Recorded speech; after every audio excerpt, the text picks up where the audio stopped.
Greetings. My apologies for being gone for so long. There have been some assorted items requiring my attention that prevented me from working here. So, now that I'm back, let's cover VidCon. Here's some footage taken by an audience member at Anita Sarkeesian's women's panel on Thursday. Right?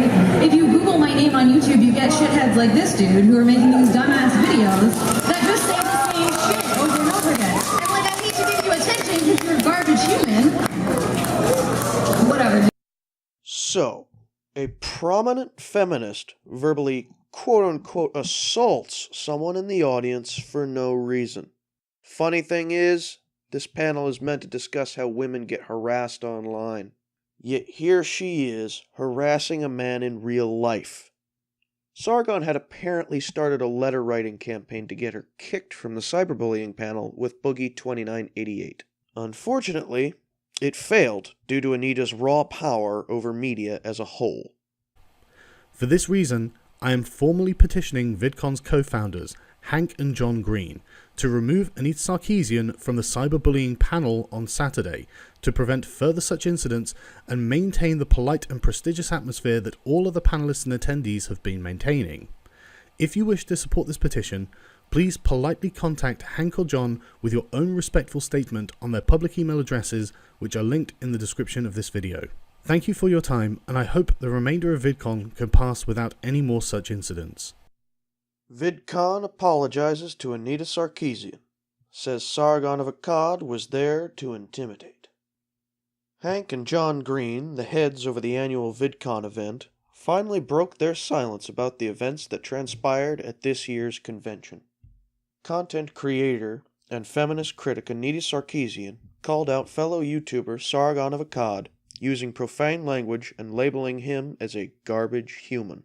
The organizers of VidCon acknowledged that the language was strong, but they decided to apologize to Sarkeesian for having to face off against Sargon and other YouTube critics, claiming that those in the front row were there to intimidate. It seems that the Vogue brothers have cut to feminist frequency. It's no surprise to me. I've been questioning their integrity since they released Crash Course Human Geography. However, this is nowhere near the end of it. On VidCon, Harassment and Garbage Humans by Anita Sarkeesian. To kick off the Women Online panel at VidCon last Thursday, the moderator posed the question, "Why do we still have to talk about the harassment of women?" I replied, "Because I think one of my biggest harassers is sitting in the front row." He showed up with several others. Together, his group took up the two front rows at the panel. Their presence was plainly not, as one of them later said in an apology video he posted to Twitter, to give us the chance we never gave them and to hear us out, but was instead to intimidate me and put me on edge. They will no doubt plead innocent and act shocked at what they characterize as the outrageousness of such allegations. This, too, is part of their strategy. Gaslighting, acting in a way intended to encourage me and their other targets to doubt ourselves and to wonder if all of this isn't just in our heads. But to anyone who examines their patterns of behavior with clear eyes, their intentions of their actions are undeniably apparent. Carl is a man who literally profits from harassing me and other women. He makes over $5,000 a month on Patreon for creating YouTube videos that mock, insult, and discredit myself and other women online. And he's not alone. He is one of several YouTubers who profit from the cottage industry of online harassment and anti-feminism. Together, these people have millions of followers who are regularly encouraged by the videos and tweets of these individuals to harass me and other women who make videos daring to assert the basic humanity of women, people of color, trans folks, and members of other marginalized groups. But that's wrong, you fucking idiot! He wasn't gaslighting you. He was contently and silently listening to what you had to say. Besides, until this happened, there was a 6-month gap between videos even mentioning you on his channel. So you can't very well say he's profiting on your misery. Because of the constant flood of threats and harassment I have received over the past 5 years, simply for being a woman who argues for the basic humanity of women in a deeply misogynistic culture, I went for a very long time rarely participating in public conversations. Being a target of cybermob harassment is a traumatizing experience. Though harassers seek to deny this, one tactic of theirs is to dismiss this very idea. To say that everyone online is treated the same, everyone online gets called names sometimes. In fact, there is simply no comparison between being occasionally mocked or insulted online as a male anti-feminist who occupies a position of power in an overwhelmingly sexist, patriarchal culture, and being a woman who receives a never-ending torrent of abuse while fighting tooth and nail to create an online culture that is a little less misogynistic and a little more equitable. I'm sorry, but I couldn't hear your rationalization for your actions through all that fucking bravado. The Pew Research Center has already disproven your claims that women receive more abuse online. So if online culture is an overwhelmingly sexist patriarchy, it's doing a pretty good job of being sexist against men. I'm not even going to read the first 3 paragraphs. They're just too autistically written. Pause if you'd like, but I'm moving on.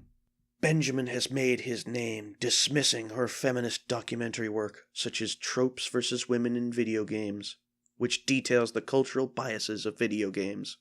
He is a hero for many in the hate group Gamergate, a rough assemblage of misogynists, racists, conspiracy theorists, and right-wing ideologues who have spent years harassing Sarkeesian and anyone who publicly supports her work.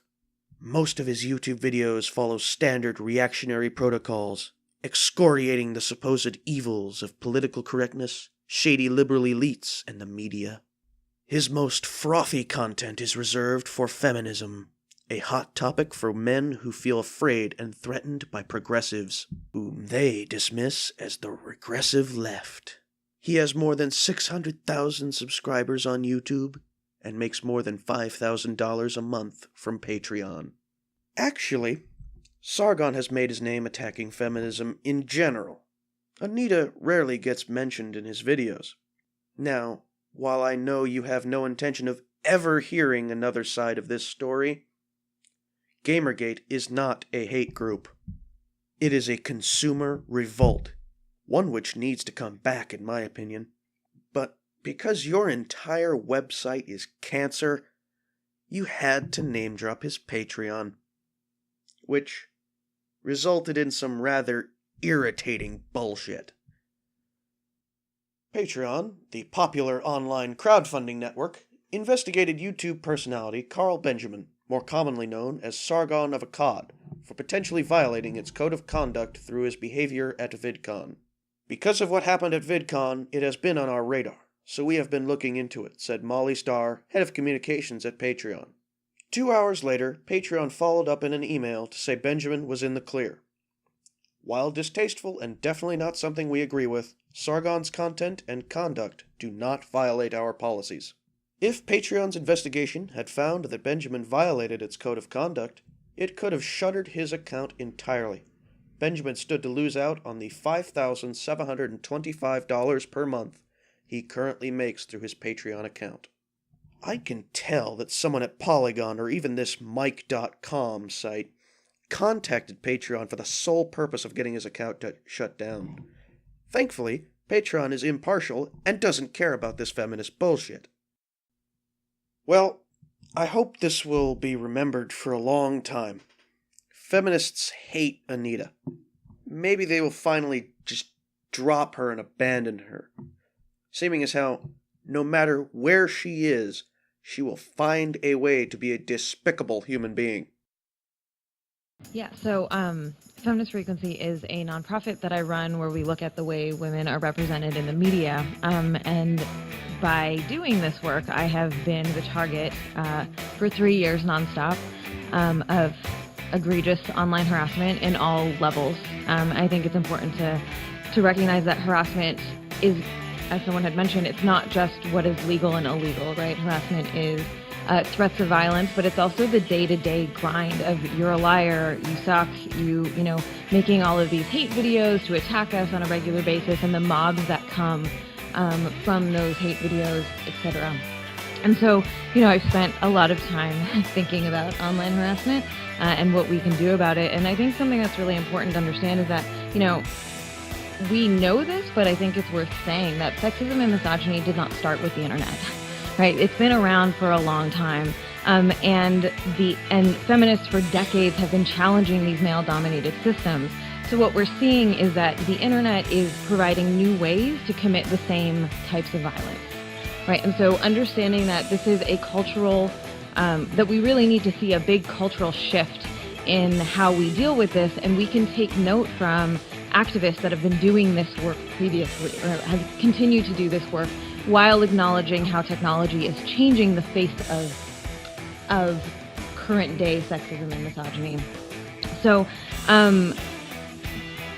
creating a cultural shift, I think, takes a great number of approaches, and we've been hearing a lot about systemic change, and that makes me really happy, because I think that that's really how we have to do this. And so one of those approaches is, I think that the online social media sites and the places in which we are engaging on these large platforms really need to step up and change the way that their systems operate. So it's not enough that they simply put Band-Aids on the problem areas, that they need to completely reimagine what their systems look like in order to build sites that actively deter online harassment, that make it harder to do this. We're not going to go and convince every single person who does horrible things online to stop doing those things, but we can make systems that actively deter that kind of behavior, which would make a huge impact on the lives of me and so many other people who are being harassed online. So what we have right now is women are forced to build a fortress around themselves with the measly tools that we have online. And so we are being punished for people harassing us, and, you know, yes, period. And I think that that's a really big problem. And so we need to really think about how we create this larger cultural shift, taking into consideration society at large, taking into consideration tech platforms, taking into consideration laws, so that people, like all people, can engage online and fully participate without fear of intimidation and violence.